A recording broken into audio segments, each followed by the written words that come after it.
now my pleasure to introduce Peter DeNardis. Pete's actually pinch hitting for Don and Mary Brown. Don and Mary Brown were going to do this speech, but Don's a patient, and guess what? He's sick, so he couldn't come. So Pete's stepping in for him. And most of you know Pete from his role on IWMF Connect or as an IWMF board member. So Pete, please share your perspective on a patient's perspective on living with WM.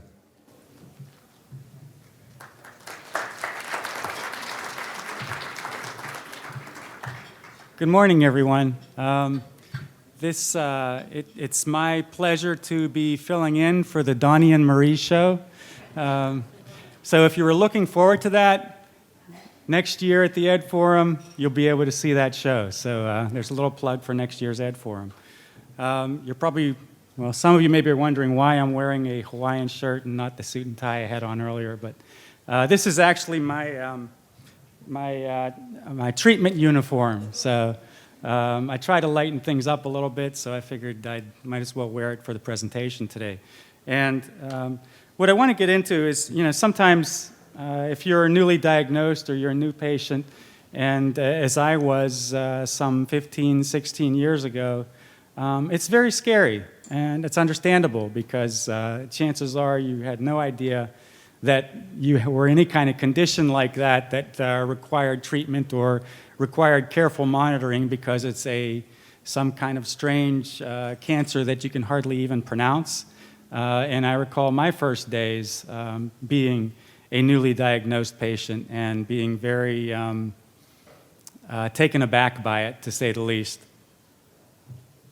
So hopefully you'll find this useful. If not, well, you've spent a half hour or so with me, and I appreciate that.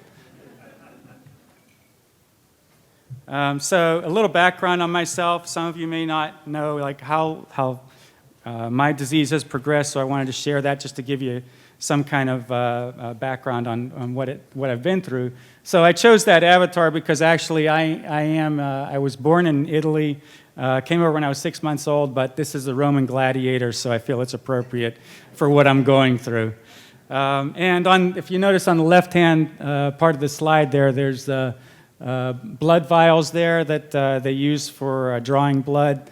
It's on every slide because basically the message is get used to it. You're going to be doing it for the next month, 3 months, 6 months, every so often for every year until you're cured. And hopefully with the help of the IWMF and our fantastic researchers, that's sooner rather than later. So for myself, I was diagnosed in 2003 at a relatively young age compared to most other patients.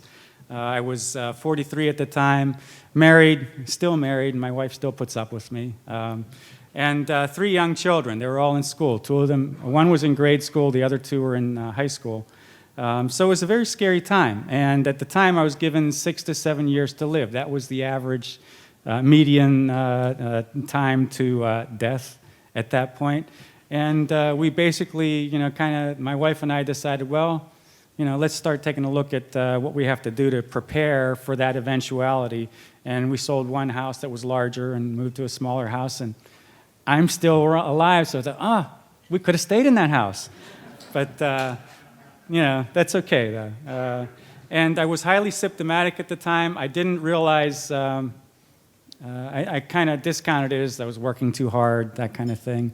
And so I did have night sweats. I thought I had flu, a fever, who knows. IgM was over 6,000. When they tested, it was 6,500. It could have been higher by the time I was treated. I had some fatigue and shortness of breath, and I also had heavy nosebleeds that, again, I thought, I don't know what it is, a sinus infection, who knows. But they were significant nosebleeds.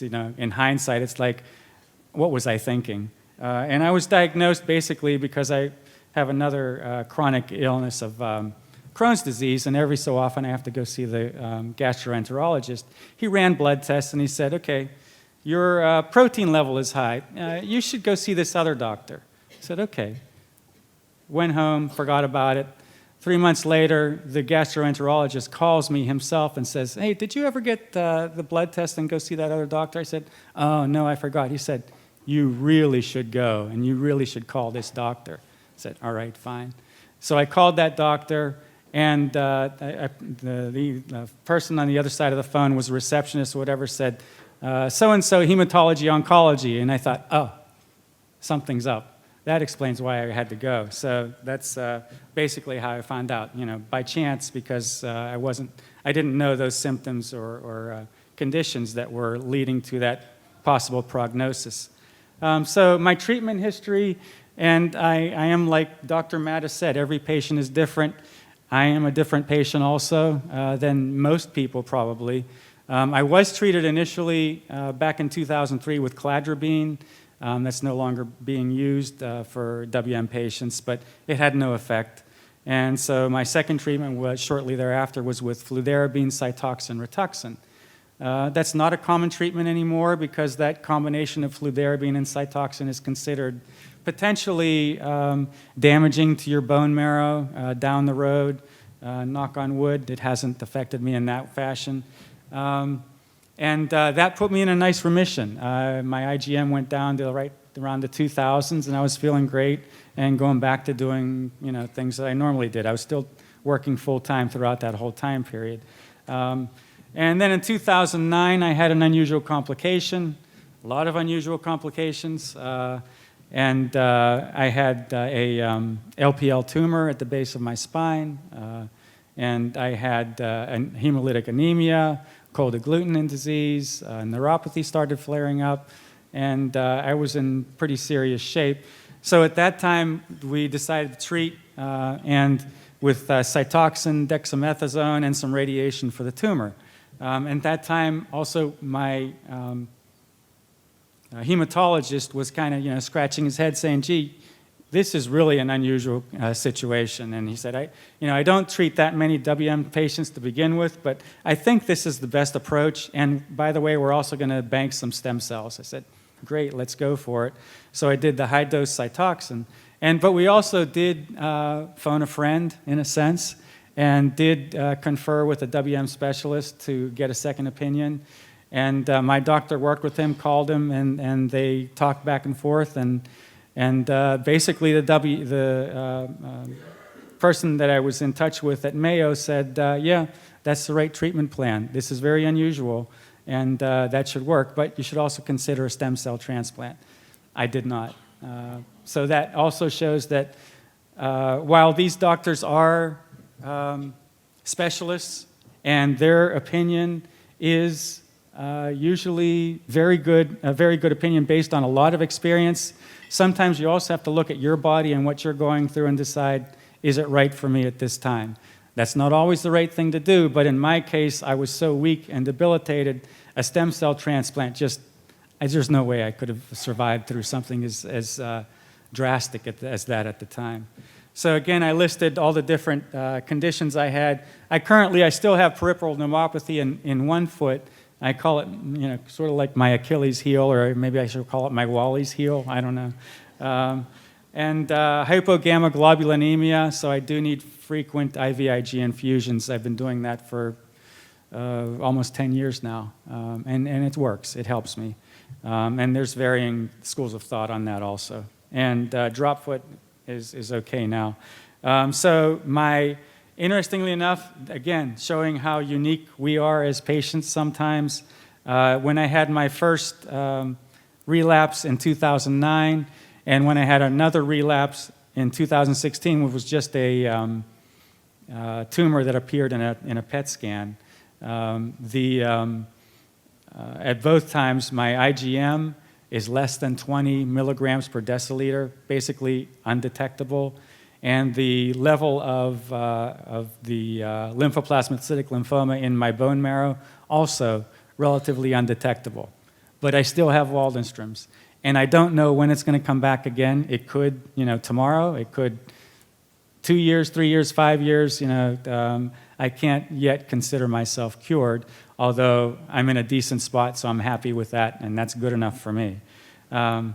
So all this is not meant to scare you when you're newly diagnosed, but just to kind of make you aware that that you should be vigilant in a sense of keeping track of your health condition at all times. And we'll go through some more stuff here, but again, not to make you worried or scared that, oh my goodness, he's been through heck and back, And should we all expect that? No, not necessarily. Everybody's different.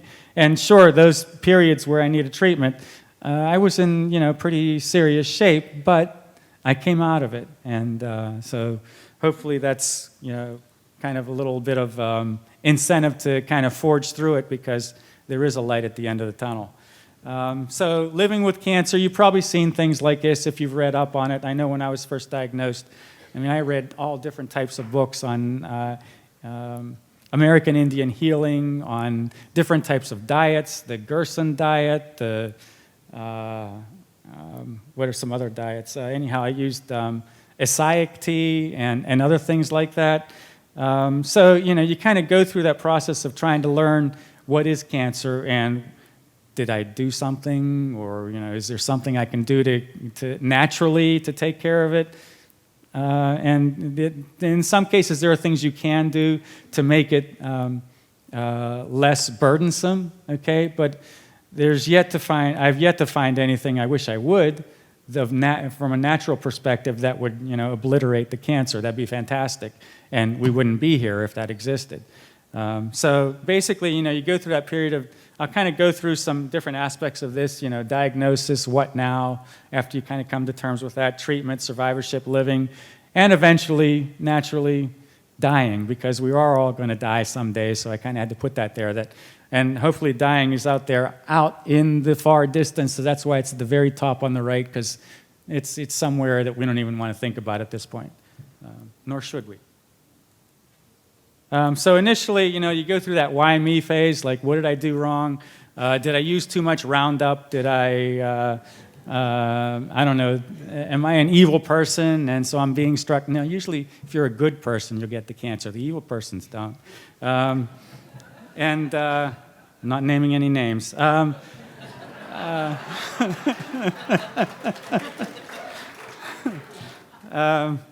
you wonder, what did I do wrong? And I compared myself with my siblings. Like, did I work somewhere? Did I do this? Did I do that? And I haven't come up with anything. And yet, so you see that why me, you kind of have that thinking of, well, geez, I have cancer and my world has stopped. But yet you look around, other people are going around their daily lives, like nothing happened. They don't know what you're going through. You know what you're going through, and you can kind of get stuck and wallow in that self-pity and say, oh my God, my life is over. I can't have fun anymore. Everybody else is having a good time laughing and joking, and here I am, struck down by a serious illness. So I'm kind of here to tell you that, yeah, you go through that, but you can get past it. So then, the next thing, sometimes you hear, why not me? Cancer strikes a lot of people. If you look around, you probably have relatives, siblings, friends that have cancer, or they know people that have cancer in different types. So it's not that uncommon to have cancer. It is uncommon to have Waldenstrom's. But so I found some quotes that are kind of interesting. I like that pain is inevitable, suffering is optional. So that you do at times go through a lot of significant pain, but it's all in how you deal with it. And not always easy, and I know that personally. So, yeah, those are on the slides also. But the bottom line basically is find a way to come to terms with it. If you're newly diagnosed, if you're facing treatment, you may not be ready to come to terms with it yet. That's okay. It takes time. You have to work through it, just like sometimes treatments, you have to work through the treatments, and everybody's different in how they react to treatments. Your mental process is different for everyone. So bear in mind, it's okay to be angry. It's okay to slam doors, and stomp and whatever. And it's okay to kind of be angry that, hey, I don't deserve this. But you have to kind of get past that. You can't, if it lingers, do get professional help. There are people out there that can help you. It's really important to kind of find a way to get past it. So the picture I have there was after my second relapse in 2009, even with the neuropathy in the right foot. Notice that's the foot that's up in the air, so that's good. I can't balance on the other foot very well. So I did run a 5K with my kids, and had a great time doing it. And I didn't run the fastest by any means, and I walked part of it, but still, I was able to do it, and I've done a couple of them since then. So what now? Obviously, some of you probably wonder, well, do I tell people? Do I not tell people? That's up to you. I've known people that they didn't want anyone where they worked to know about it, and they went for treatments and things like that, and still nobody knew about it. Some people want to keep it very private and personal, or they're afraid that it may affect their work or how people perceive them at work. I felt, in my condition, I felt it was appropriate to be open about it, but because at the time I was teaching full-time at a university, and it's kind of tough to be going for treatment when you have to teach classes 3 to 4 or 5 days a week, and you have to skip days with students. That doesn't work very well, so I had to let them know. Fortunately, my boss, the director of academic affairs, was very understanding because she was herself a breast cancer survivor, so she knew all about what you have to go through. But basically, you kind of you have to decide who you're going to share it with and when you want to share it. And this is a clip from the movie 50/50. Anybody ever see it? Yes, yeah. So it's basically the scene before this. The person on the right, his friend told him, you got to get out there. I know you have cancer, but you got to get out there and meet women. And he said, kind of just go up there and talk to them and try to be honest. And he said, okay. So he walks up to a girl and he says, I have cancer. It didn't work, but still, I thought that was pretty good. So basically, at that point, you kind of said, all right, I have it. What can I do about it? Research it, study it, read it. And Dr. Mattis was a great primer on getting some basics of how Waldenstrom's works. He does a fantastic job of distilling very complex information in a way that we can kind of digest, even if we're not scientists or doctors or medical professionals. So that's a good start. And come to terms with the terminology. You'll find over the years you'll be very conversant in CBC, CMP, immunofixation, immunoglobulins, and a variety of other medical terms that kind of become second nature to you. Know the test, track your values. Dr. Mattis mentioned that a patient came to him with a chart, but he still had to ask him, but how are you really feeling?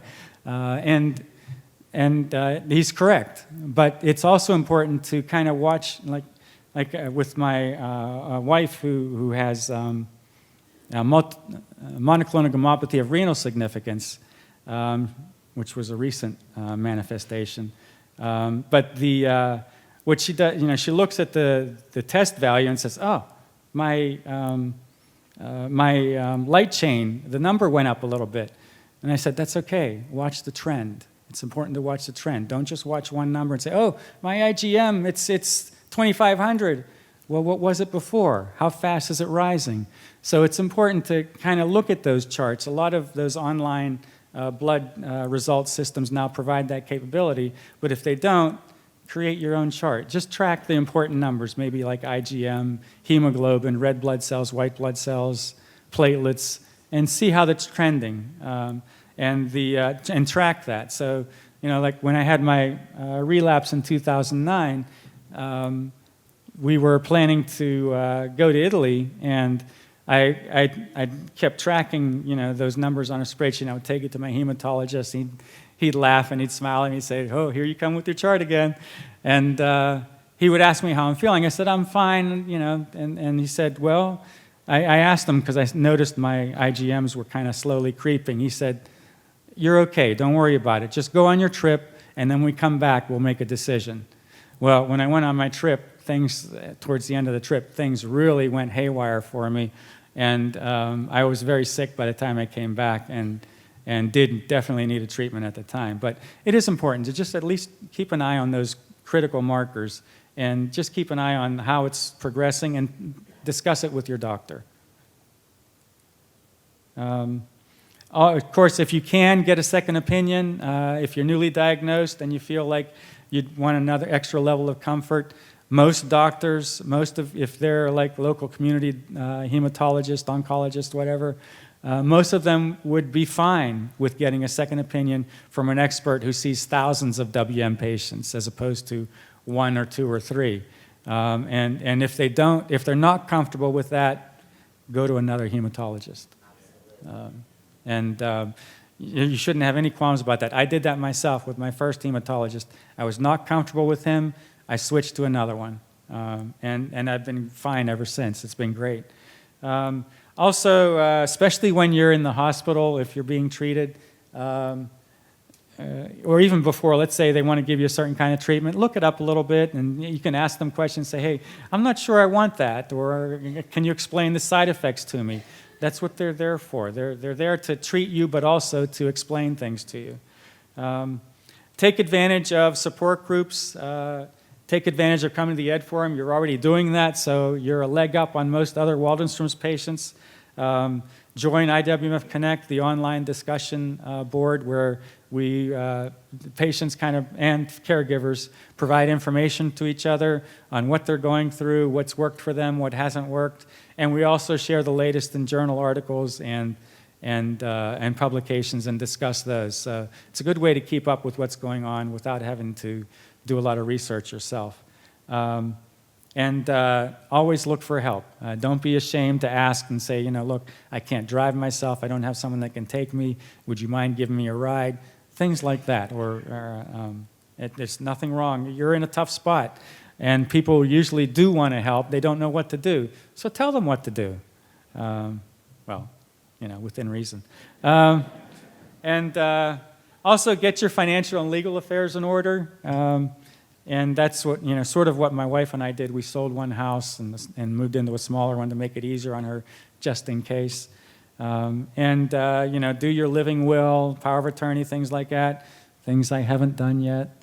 But discuss end-of-life issues also. Like, when do you, want that extra care, extra measures to keep you going, and when don't you want that? It's important to get that nailed down because you don't want your family stressing out over that and having arguments over it. Okay, so the treatment phase. Again, like I said, I like to wear these flashy shirts. It kind of lightens the mood for the nurses in the treatment center. And they do an amazing job. And I can't say enough about the nurses. The doctors, of course, naturally, but the nurses are the front lines. And the work that they do day in, day out, I'm really impressed. And so I take pictures just to show my kids when I'm at the treatment center and say, hey, I'm back and getting my IVIG again. And so that's kind of the idea behind that. So treatment may be rough if you haven't had treatment yet. Fortunately, most of the treatments we get today are fairly benign, Rituxan, ibrutinib. Bendamustine is kind of rough, but still, it's doable. You don't get, like you see in the movies a lot of times, the person is retching in the wastebasket every 5 minutes and that kind of stuff. With Waldenstrom's, you don't usually get that kind of a treatment. You don't usually lose your hair either, unless it's a really heavy-duty treatment because you're really symptomatic. So look at your options. Consider if you're not sure to get one treatment versus another. If you're on Connect, post that message on Connect and you'll get some fellow patients' advice. But again, always confer with your doctor because every patient's different. Get a support network. Get someone to go with you to your doctor's appointments because chances are you're kind of in a strange spot where you're not hearing everything the doctor's saying or you're not interpreting it properly, and the person that's going with you may hear something completely different. And you need that to kind of make sure that you understand what's going on. Look at your medications and combinations of medications. So if you're getting a prescription for one thing, make sure it doesn't counteract something else that you're getting. If you're looking into, especially if you're looking into natural types of medicines and homeopathic things, that's fine. But again, make sure they don't counteract treatments that you're getting. Sometimes that will happen. So again, you want to talk it over with your doctor. And watch for any symptoms and other things like that. Whoops. Eat healthy, okay? Of course, enjoy the good foods also, the stuff that your guilty pleasures, let's say. Don't deny yourself just because you have cancer. Regarding those complementary approaches, watch out for scams. There's a lot of people out there trying to make money off of scared cancer patients. So if it sounds too good to be true, it usually is. So don't just accept that, oh, this person was cured after 2 months of drinking this concoction. Maybe I should try it. I'll go out and spend $500 on it, and what do I have to lose? Well, $500. So keep up with your what's going on with your body, you do have a weakened immune system because of your Waldenström's. So infections can become serious if you don't contact a doctor and get treatment right away. Survivorship, again, a picture of me with one of my 5Ks, and then I like to make wine, so that's in my homemade wine making shop with some friends. And that's part of my survivorship, doing things I like to do. It kind of helps me focus and kind of forget about cancer for a while, the Waldenström's. Do what you enjoy. And if you have granted, you may not be able to do everything you enjoy because of either your health or finances or whatever, but find ways to find joy in life despite the cancer. Establish a good relationship with your medical team. I have a really good relationship with my oncologist and his staff. They're fantastic. They'll answer my phone calls. He'll answer any questions I have, and that's what you want. And he'll also, he expects me to ask questions like, why do you want to do that? Or I don't like that idea. And he's fine. He'll come right back at me. So normally you can expect there will be good days and bad days. You'll feel tired some days. You'll feel great other days. That's normal. Don't feel down and out just because you got fatigued. That's just part of the process. Unfortunately, that's part of your new normal. When you have to, take a rest. I mean, my wife and I will be out working in the yard, cutting weeds, cutting branches and things like that. So after 5 minutes, I'll say, I'm tired, I'm going to go inside. No, not 5 minutes. I'd like to after 5 minutes. But I do realize, though, that my tolerance for working out in the yard is much less than it used to be, partly maybe due to age, but partly also due to the Waldenström's. And I just tell my wife, look, I'm done. That's it for me. And she said, okay, go ahead. Go inside. And just make sure you make me a drink while you're in there. So the long haul, in terms of survivorship, means not only keeping track of your diet, your health, whatever, but also understanding that there could be complications you should be prepared for. Not to say that you'll get them, but just to be aware that these are possibilities. And so you can look for those warning signs, let's say. So hyperviscosity, and you'll hear more about all of these throughout the course of the next couple of days. The manifestations of them and what can be done if that does happen to you.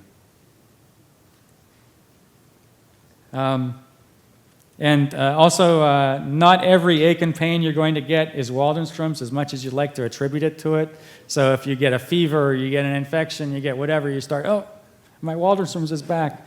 That's normal to think something like that. But again, don't ignore any chronic nagging pains that you may have, but just be mindful of it and talk to your doctor or contact them or go to the clinic and get it taken care of. Keep up with scans, vaccinations. If you can get the shingles vaccine, the Shingrix, the dead virus, get it. Pneumonia vaccine, flu vaccine, things like that. Now something especially for the newly diagnosed. I just wanted to share this with you.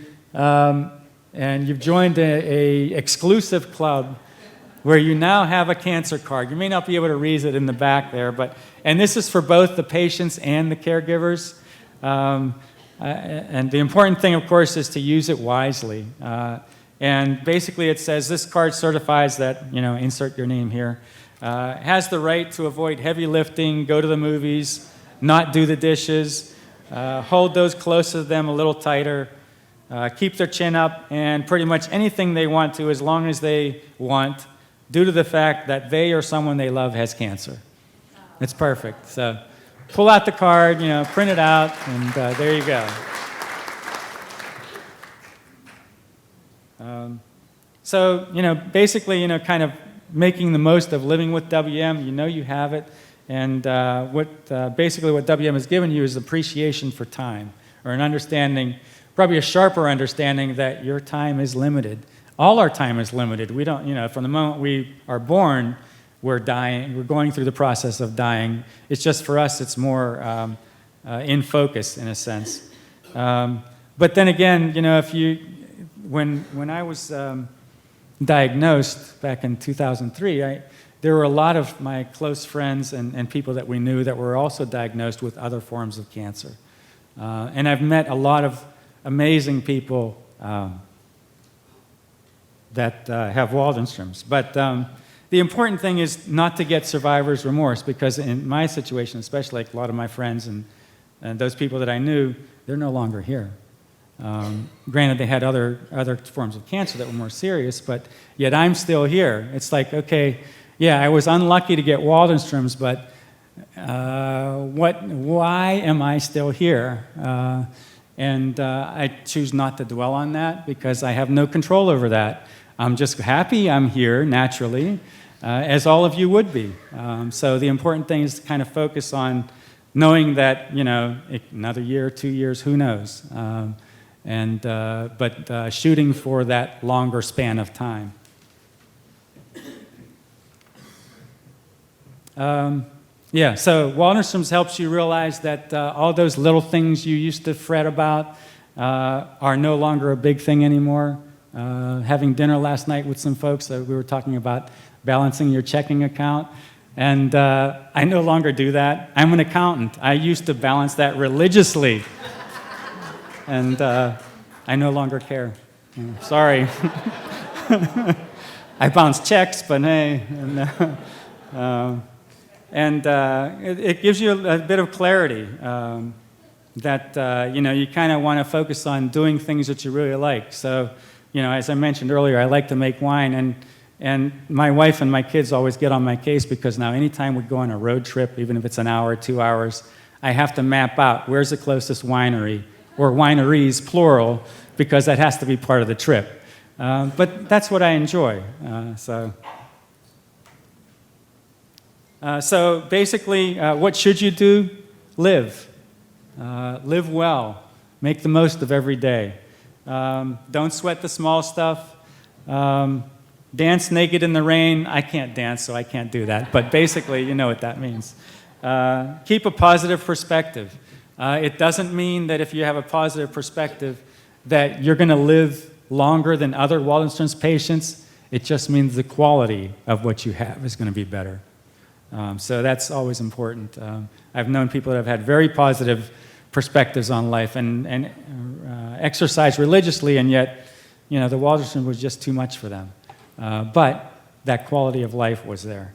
And stay vigilant. Monitor your health. Keep an eye on those blood levels and how you're feeling. So living with WM, basically I found these are pictures of, you notice on the upper left, that's the trip that we went on right before I had my serious relapse. And down below is a picture from just a couple months ago. And so I'm still kicking, and I'm happy about that. And then on the upper right is my wine group. There's a lot of us that get together, and you may not be able to see that, but we are all holding glasses of wine. Oh, and I'm holding the bottle. Okay. So also, last couple of things here. As far as living with WM, if you can, sometimes people find a more positive aspect, not only of positive aspect of life, but to pay it forward, to participate in clinical trials if you can. Volunteer for the IWMF. We're always looking for people with special skills or even not so special skills that we could really use.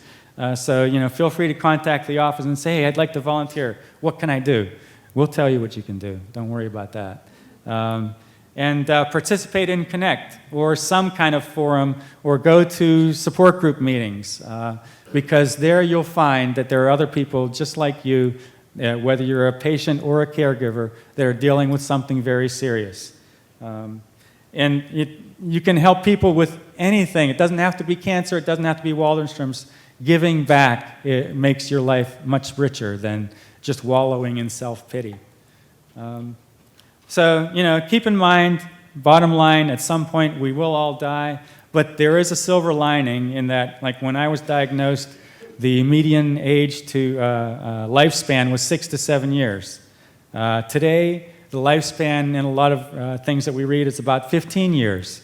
So in that, it kind of doubled over 10 years. So in 2030, the lifespan should be 30 years. So if you take that with average age is diagnosed 65, 30 years lifespan, it's no big deal, right?